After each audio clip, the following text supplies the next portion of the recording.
ஏவச்சி, நாமளும் எங்கெங்கேயோ போகிறோம், எப்படி எப்படியோ தேடி பார்க்குறோம். எவன் எடுத்தான் என்ன ஏதுன்னு ஒரு விவரமும் கண்டுபிடிக்க முடியலையா? நெசமாவே அவங்க இருக்கிற ஏரியா தானே அது? ஏன்னா அப்படி கேட்குறீங்க? இல்லையா, நாமளும் நெதமும் அங்கே போய் வேவு பார்த்துக்கிட்டு தான் இருக்கோம். அங்கே இருக்கிறவங்க கிட்ட பட்டும் படாமலும் விசாரிக்க தான் செய்கிறோம். ஆனால் இது வரைக்கும் ஒன்றும் கண்டுபிடிக்க முடியலையா? அதனால தான் கேட்குறேன். ஏன்னா இந்த களவாணி பயிலுவ அப்பப்போ இடத்த மாற்றிக்கிட்டே இருப்பாங்க. சில நேரத்தில் சம்பந்தமே இல்லாத ஊர் பக்கம் கூட போய் ஒரு வாரம் 10 நாள் தங்கியிருந்து முடிஞ்ச அளவுக்கு ஆட்டையை போட்டுவிட்டு அங்கேருந்து எஸ்கேப் ஆயிடுவாங்கன்னு கேள்விப்பட்டிருக்கேன்யா. அதான் சரியான இடத்துல தான் நம்ம தேடி பார்த்துட்டு இருக்கோமா, இல்லை தப்பான இடத்துல போய் தேடி பார்த்துட்டு இருக்கோமான்னு எனக்கு சந்தேகமாக இருக்கியா? இல்லைண்ணே, நம்ம சரியான இடத்துல தான் தேடிட்டு இருக்கோம். அவன் நம்ம பக்கத்தில் தான் எங்கேயோ இருக்கான். இப்போ அவனை நம்ம கையும் களவுமா பிடிக்கணும். அதுதான் விஷயம். நம்ம தினமும் இந்த மாதிரி போய் விசாரிக்கலைன்னா எதுவுமே நடக்காதுண்ணே. நம்ம போகிற இடத்துல நமக்கு கிடைக்கிற சின்ன சின்ன தகவல் கூட அவனை கண்டுபிடிக்க பெருசா உதவி பண்ணும். நம்ம யார்கிட்டயாவது போய் விசாரிக்கும் போது கூட அவங்க நம்மளை சாதாரணமாக பார்க்குறாங்களா இல்லைன்னா சந்தேகமாக பார்க்குறாங்களான்னு வச்சு கூட அவன் இருக்கிற ஏரியாவுக்குள்ளே வந்துட்டோமா இல்லைன்னு தெரிஞ்சுக்கலாண்ணே. தம்பி, அப்படி பார்த்தா பாதி பேருக்கு மேலே நம்மளை சந்தேகமாக தானே பார்க்குறாங்க. இதில் வக்கீல் குறுக்கு விசாரணை பண்ணுற மாதிரி எக்கச்சக்க கேள்வி வேற கேட்குறாங்களே. அதுதானே விஷயம். சம்பந்தம் இல்லாதவன்னா நம்ம கேட்கறதுக்கு இருக்கு இல்லைன்னு பதில் சொல்லி அனுப்பிச்சிருவான். ஆனால் சம்பந்தப்பட்டவன் தான் யார் இவங்க, எதுக்கு வந்திருக்காங்கன்னு நம்மளை பற்றி நோண்டி நொங்க எடுப்பானுங்க. நீ சொல்கிறதும் சரிதான்யா. அப்போ நாளைக்கும் அந்த ஏரியாவுக்கே போவோம். சிக்காமலா போயிடுவாங்க. ஐயா வெற்றி, அப்பச்சி, என்னையா இம்புட்டு நேரம் கழிச்சு வீட்டுக்கு வர்றீங்க? எங்கேயா போயிருந்தீங்க? ஒன்றும் இல்லைங்கய்யா, இந்த தாலி கண்டுபிடிக்கிற விஷயமா உசிலம்பட்டி மணக்காடு வரைக்கும் போயிருந்தோம். என்னையா ஆச்சு? ஏதாவது தகவல் கிடைச்சதா? எங்கேயா, நாங்களும் தினமும் வேட்டை நாய் மாதிரி கண்ணியை வச்சுக்கிட்டு உட்காந்துக்கிட்டு தான் இருக்கோம். ஆனால் எவனும் சிக்க மாட்டேங்கிறானே. தினமும் போய் ஏமாந்துட்டு வர்றது தான் மிச்சம். சாமி, ஐயா நீ எம்புட்டு முயற்சி எடுக்கிறேன்னு எனக்கு புரியுதியா. ஆனா சொன்ன தேதிக்குள்ள தாலியை கண்டுபிடிச்சிரியா? நீ இல்லாத நேரம் அந்த புள்ளைய போட்டு படாத பாடுபடுத்துற அழுகையா. என்னையா சொல்றீங்க? ஆமாயா வெற்றி, அந்த போர்டு ஒன்றை வச்சுக்கிட்டு அவளுக்கு பண்ற அழிச்சாட்டியா இருக்க, அது அந்த ஆண்டவனுக்கே அடுக்காதியா. இன்னைக்கெல்லாம் அந்த புள்ள ஒரு வாய் காப்பி போட்டு குடிக்க போயிருக்கு. அதை தட்டி விட்டு என் வீட்டு அடுப்படிக்குள்ள எப்படி நுழைய போச்சுன்னு சண்டையை கட்டிக்கிட்டு நிக்கிறாளுங்க.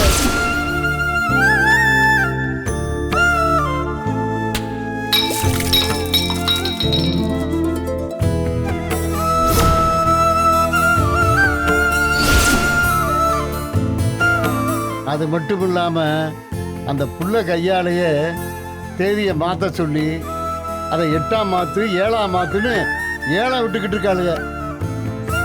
ஏயா, இந்த கொடுமையெல்லாம் பார்க்கறதுக்காக நான் ஆசைப்பட்டேன். ஐயா சாமி, எப்படியாவது அந்த தாலியை கண்டுபிடிச்சிரியா? ஐயா, நீங்க கவலைப்படாதீங்கய்யா, அந்த தாலியை நான் கண்டுபிடிக்காம விட மாட்டேன். இது எங்க அம்மா கிட்ட விட்ட சவாலுக்காக இல்ல, எனக்காக, மலருக்காக. மலர் இந்த வீட்டுல வாழணுங்கிறதுக்காக, என் வாழ்க்கைக்காக இதை நான் கண்டுபிடிச்சே ஆகணும். அவங்களும் பாவம், என்ன பண்றதுன்னே தெரியாம நான் எங்க அப்பா வீட்டுக்கு கூட போயிடுறேன். ஆனா எனக்காக நீங்க இப்படி கஷ்டப்படாதீங்கன்னு சொல்றாங்க. என் மேல அக்கறை இல்லைன்னா நான் கஷ்டப்படக்கூடாதுங்கிறதுக்காக மலர் அவங்க அப்பா வீட்டுக்கு போறதுக்கு தயாரா இருப்பாங்களா சொல்லுங்க? அவங்க என் மேல காட்டுற அந்த அக்கறைய நான் அவங்க மேல காட்டாம விட்டுருவானா அப்பச்சி?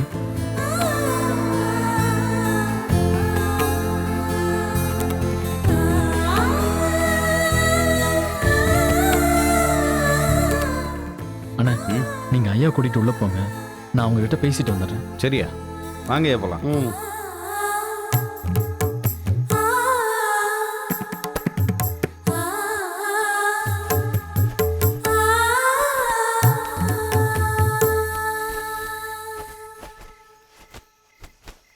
ஒரு நிமிஷம்.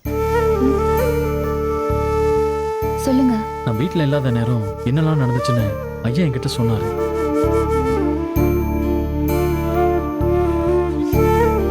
நீங்க தைரியமா இருங்க, நான் இந்த சவாலை உங்களை தோக்க விட மாட்டேன். கிட்டத்தட்ட நெருங்கிட்டேன். கூடி சீக்கிரமே அந்த தாலியை நான் கண்டுபிடிச்சிருவேன். உங்களால முடிஞ்ச அளவுக்கு முயற்சி பண்ணுங்க. அதுக்கு மேல என் தலையில என்ன எழுதிருக்கோ அப்படியே நடக்கட்டும்.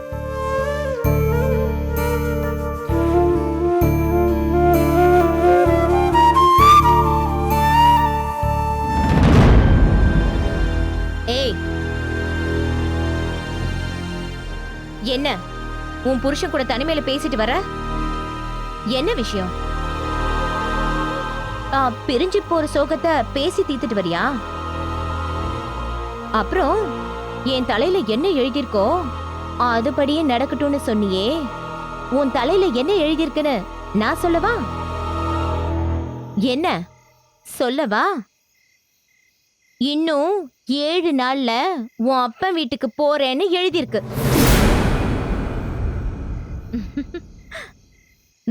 பார்க்கலாம்.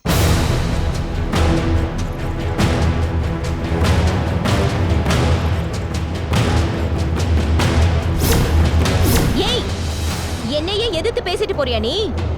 ச்சே, இருடி உன்னை வச்சுக்கிறேன்.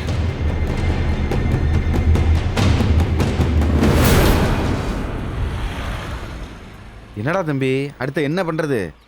அதைத்தானே நானும் யோசிச்சுக்கிட்டு இருக்கேன். எதா இருந்தாலும் கொஞ்சம் சீக்கிரமா யோசிச்சு பண்ணணும்டா தம்பி. நாள் வேற போய்கிட்டு இருக்கு. நாளுக்கு நாள் வீட்டில் வேற பிரச்சனை அதிகமாயிட்டு இருக்கு. வேற என்னென்ன பண்ண சொல்றீங்க? ஓடி ஒளிஞ்சா கூட பிரச்சனை தேடி வருது. அதை நாம தானே சமாளிக்கணும். இன்னும் 1 வாரம் தான் தம்பி இருக்கு. அதுக்குள்ள உன்னால தாலியை கண்டுபிடிக்க முடியாம போச்சுன்னு வையி, அதுக்கப்புறம் வீட்டில் இருக்கிறதுங்க ஆட்டம் தாங்கவே முடியாது. அப்படி மட்டும் நடக்க விட்டுறாதரா வெற்றி. அந்த மலருப்புல பாவம்யா, திக்கு தெரியாத காட்டுக்குள்ள சிக்கி தவிக்கிற மாதிரி தவிச்சுக்கிட்டு இருக்கு. வீட்டில் இருக்கிறதுங்க பேசுறத கேட்கவும் முடியாம, யாருக்கிட்டையும் சொல்லவும் முடியாம, நேத்து அப்புச்சி சொன்னதை கேட்டல்ல? ஆமாண்ணே. பாவம் அந்த பிள்ளை என்ன பண்றது ஏது பண்றதுன்னு தெரியாம குழப்பத்துல ஏதோ பண்ணிக்கிட்டு இருக்கு. ஏய், இன்னும் 1 வாரத்துக்குள்ள கண்டுபிடிச்சிடலாம்ல வெற்றி? கண்டிப்பா கண்டுபிடிச்சிடலாண்ணே, எனக்கு அந்த நம்பிக்கை இருக்கு. எனக்கும் அந்த நம்பிக்கை இருக்கு வெற்றி. ஆனா 4 நேரமும் குறைய நம்பிக்கையும் கொஞ்சம் கொஞ்சமா குறைஞ்சிக்கிட்டு இருக்கு. எந்த துப்புமே சரியா கிடைக்காம எவன் தாலி எடுத்துட்டு போனதுன்னு எப்படி தம்பி கண்டுபிடிக்கிறது? கிட்டத்தட்ட அவனை நம்ம நெருங்கிட்டோம்னு. என்னடா தம்பி சொல்ற? ஆமாண்ணே, நம்ம அவன் பக்கத்துல நெருங்கிட்டோம். ஆனா ஆள் யாருன்னு தெரியாததுனால அவன் நம்ம முன்னாடி போனா கூட நமக்கு தெரியாது.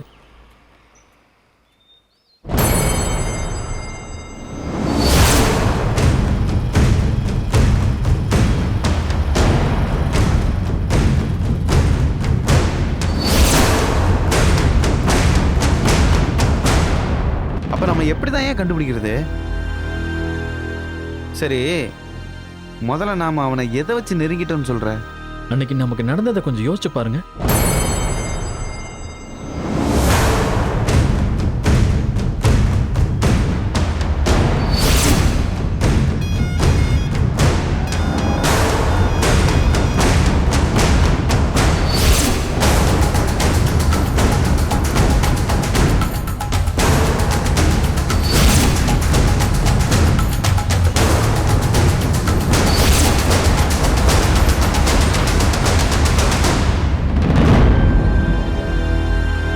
தம்பி, எங்க வந்து என்ன பேசிட்டு இருக்கீங்க? இந்நேரம் உங்களை தூக்கி போட்டு உரிச்சு உப்பு கண்டம் போட்டிருப்பாங்க. தேவையில்லாதெல்லாம் கேட்டுட்டு இருக்காதீங்க. புறப்படுங்க. அந்த திருடனை தேடி உசிலம்பட்டி மலை அடிவாரத்துக்கு போறதுக்கு வழி கேட்ட போது அங்க ஒருத்தர் சீக்கிரமா நம்மளை கிளம்பி போக சொன்னாரா? ஆமாமா, அப்ப அங்க பிரச்சனை பண்ண தடியனை பிடிச்சா விஷயம் ஏதாச்சும் தெரியும்னு போனப்பதானே அவன் கையில ரத்த காயம் பட்டுச்சு. ஆமாண்ணே, நாம போனது அவன் சம்பந்தமே இல்லாம நம்ம கிட்ட பிரச்சனை பண்ணிட்டு அவனை பிடிக்க நம்ம திரும்ப போனது, அங்க சண்டை நடந்தது. இது எல்லாத்தையும் வச்சு பார்க்குறப்போ நம்ம சரியான பாதையில தான் போய்கிட்டு இருக்கோம். நம்ம பக்கத்துல நெருங்கிட்டோன்னு தோணுதுண்ணே. என் கையை அறுத்தவனை பிடிச்சா தாலி அறுத்தவனை கண்டிப்பா பிடிச்சிடலான்னு. என்னடா தம்பி, அப்ப மறுபடியும் அங்க போலான்னு சொல்றியா? இல்லைண்ணே, முதல் தடவை போன மாதிரி இப்போ சாதாரணமாக அந்த ஊருக்குள்ளே போக முடியாது. அந்த ஊருக்காரங்க நம்ம முகத்தை நல்லாவே பார்த்துட்டாங்க. அதனால நம்ம இப்போ போனால் நமக்கு தேவையில்லாத பிரச்சனை ஆகிடும். யோ, அப்ப என்னதான் ஏன் பண்றது?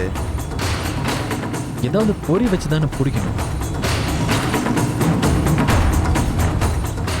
பொறியில மட்டும் மாட்டினா அவனை வச்சு தாலி அறுத்தவனை கண்டிப்பா பிடிச்சிடலாம். சரிடா தம்பி, வச்சிடலாம்.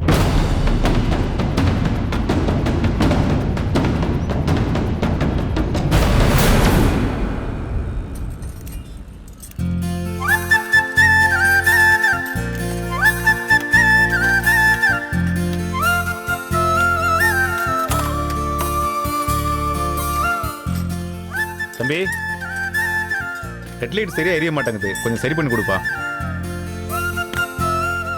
சரிண்ணா, வண்டியை விட்டுட்டு போனா பார்த்து வைக்கிறேன். தம்பி, அவ்வளவு தொலைவுல இருந்து வர்றேன், கொஞ்சம் கையோட பார்த்து கொடுத்தா சௌரியமா இருக்கும்பா. வந்த உடனே பார்க்கணும்னா எப்படிண்ணா? நிக்கிற மற்ற வண்டியெல்லாம் பார்க்க வேணாமா? இல்ல தம்பி, அவசர சோழியா மதுரை வரைக்கும் போய்கிட்டு இருக்கேன். ராத்திரி தான் வருவேன்.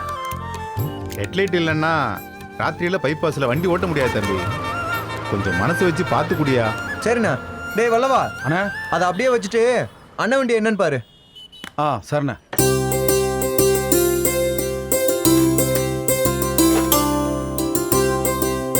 அண்ணா உட்காருண்ணா. ம்.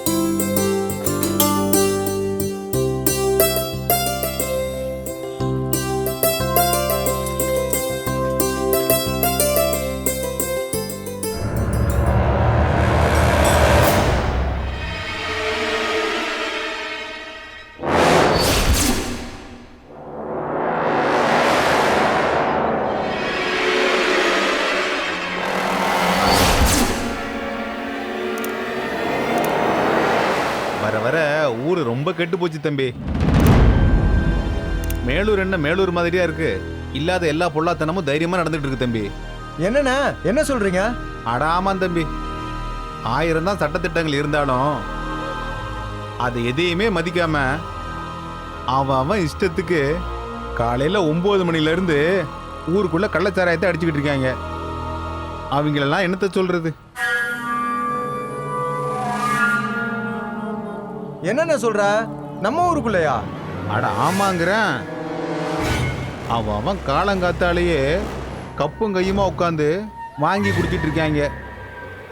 பாவம், அவங்களுக்கு என்னைக்கு கண்ணு போக போகுதோ இல்ல குடல் அவிய போகுதோன்னு தெரியல.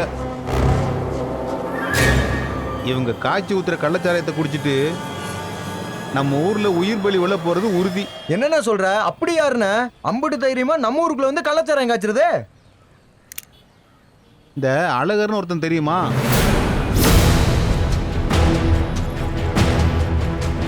இந்த சிவகங்கைக்காரன் எப்ப பாரு கருப்பு சட்டை போட்டே சுத்திட்டு இருப்பானே, கேள்விப்பட்டிருக்கேண்ணா. அவன் தான்யா. இப்ப கூட பாக்குறேன், அவன் தென்னந்தோப்புல உட்காந்து கூட்டாளிகளோட சேர்ந்து கள்ளச்சாராயத்தை குடிச்சிட்டு இருக்கான். ஊர்ல இருக்கிற எல்லா பயலுகளும் கப்பும் கையுமா அங்கதான் இருக்காங்க. ஏதோ வேண்டப்பட்டவன் தான் கேன்ல இறக்குறதா ஒரு தகவல். இதை நாம போய் போலீஸ்ல சொன்னோம்னா நம்ம மேல பகையை வச்சுக்கிட்டு வெட்டுவேன் குத்துவேன்னு திரிவாங்க. எதுக்கு நமக்கு புள்ள குட்டிலாம் இருக்கிறப்ப இதை போய் பண்ணிக்கிட்டு?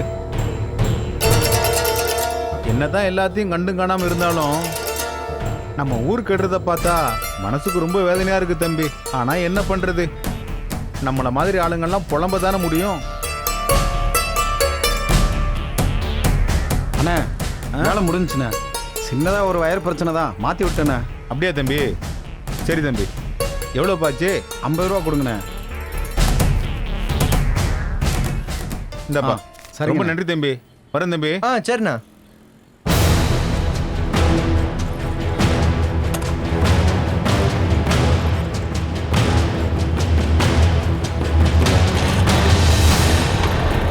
வெற்றி, இவர் சொன்ன சிவகங்கை அழகரு உங்க மாமாவோட அக்கா பையன் தானே?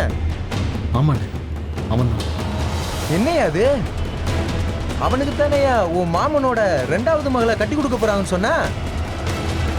இவன் என்னன்னா ஊருக்குள்ள கள்ளச்சாராயம் ஓட்டிக்கிட்டு இருக்கான்னு சொல்றாங்க. உன் மாமங்கிட்ட ஏதாவது சொல்லி கல்யாணத்தை நிறுத்த பார்க்கலாம்ல? இல்லைண்ணே, நான் ஏற்கனவே அவனை பற்றி அவர்கிட்ட சொல்லியிருக்கேன்.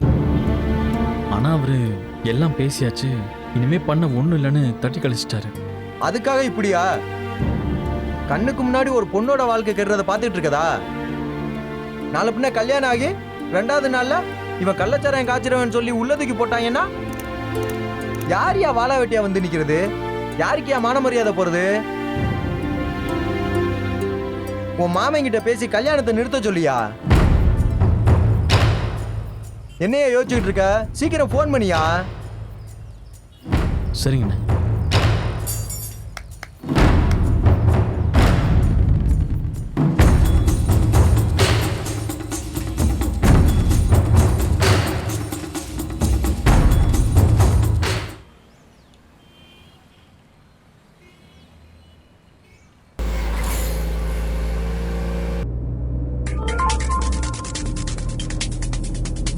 என்ன மாப்பிள்ளை கூப்பிட்றாப்புல? ஹலோ மாமா. என்ன மாப்பிள்ள? ஆ, எங்க மாமா? காரில் கொஞ்சம் மலைமேட்டி வரைக்கும் போய்க்கிறீங்க. என்ன விஷயம் மாப்பிள்ள? ஒன்றும் இல்லை மாமா, அழகரை பற்றி ஒரு விஷயம் கேள்விப்பட்டேன். அது உங்ககிட்ட சொல்லலான்னு. என்ன மாப்பிள்ள சொல்கிறீங்க? அது வந்து மாமா. அட தயங்காமல் என்னன்னு சொல்லுங்க மாப்பிள்ள. இல்லை மாமா, அழகர் கள்ளச்சாராயம் விற்கிறதா எனக்கு ஒரு தகவல் கிடைச்சது. என்ன மாப்பிள்ள சொல்கிறீங்க? ஆமாம் மாமா, கடைக்கு ஒருத்தர் வந்திருந்தாரு. அவர் தான் சொன்னார், இங்கிருந்தோ கேனில் இறக்கிட்டு வந்து ஊருக்குள்ளே ஓடிக்கிட்டு இருக்கிறதா சொன்னார். டேய் வண்டி நிப்பாட்டுறேன். எங்கே மாப்பிள்ள? அவனோட தென்னந்தோப்பில் பார்த்ததா சொன்னார் மாமா. அதான் உங்ககிட்ட உடனே சொல்லிடலான்னு ஃபோன் பண்ணேன். இதுக்கு தான் மாமா கல்யாண பேச்சு பேசுறதுக்கு முன்னாடி 1க்கு 2 தடவை யோசிங்கன்னு சொன்னேன். மாப்பிள்ள அப்படிலாம் இருக்காது மாப்பிள்ள. அழகர் அப்படிப்பட்ட ஆள் இல்லை. இருந்தாலும் நான் தென்னந்தோப்புல போய் பார்க்குறேன். நீங்கள் சொல்கிறது மட்டும் உண்மையாக இருந்தது, அவன் அப்படிப்பட்ட ஆளாக இருந்தா அதுக்கப்புறம் அகிலா கல்யாண விஷயத்தில் நீங்கள் என்ன சொன்னாலும் கேட்குறேன் மாப்பிள்ள. சரிங்க மாமா. சரி மாப்பிள்ள, வச்சிடுறேன்.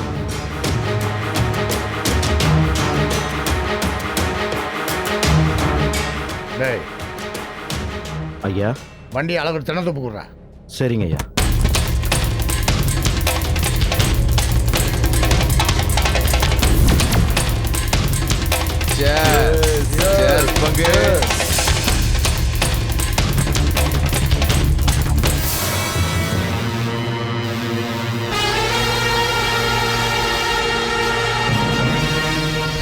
இல்லை மாமா, அழகர் கள்ளச்சாராயம் விற்கிறதா எனக்கு ஒரு தகவல் கிடைச்சது.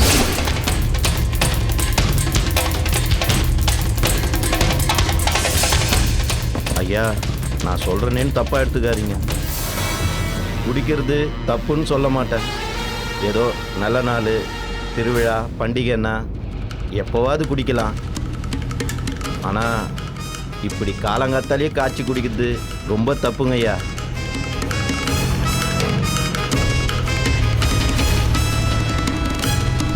வெற்றி தம்பி சொல்கிறதும் சரிதானே ஐயா. நாளைக்கு கல்யாணத்துக்கு அப்புறம் இந்த விஷயத்துக்காக போலீஸு, ஜெயிலு, கோர்ட்டு, கேஸுன்னு போனால் அது நம்மளுக்கு தானே ஐயா பெரிய அசிங்கம்.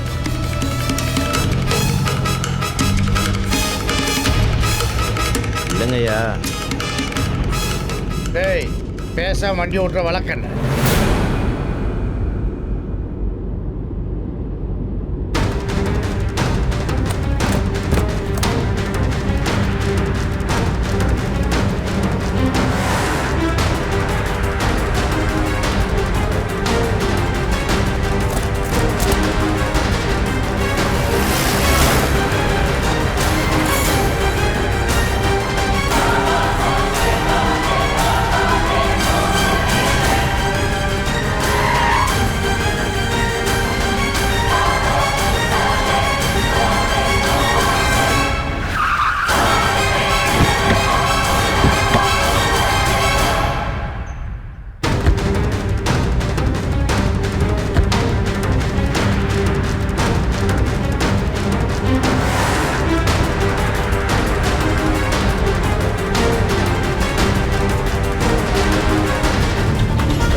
ஐயா பங்கு இன்னும் ஒரு 4-5 வருஷத்துக்கு எங்க கூட ஜாலியா சந்தோஷமா இளந்தாரியா சுத்துவேன்னு பார்த்தா இப்படி டக்குன்னு கல்யாணம் பண்ணி சம்சாரி ஆக போறேங்கிறேயா.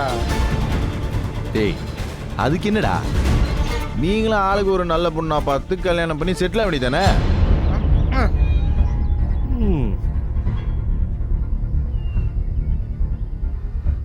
ஆமாங்க ஐயா, வெற்றி தம்பி சொன்ன மாதிரியே இவனுங்க சாராயம் தான் குடிச்சிட்டு இருக்கானுங்க. இவனை நம்பி நம்ம பொண்ணு எப்படியா கொடுக்கறது?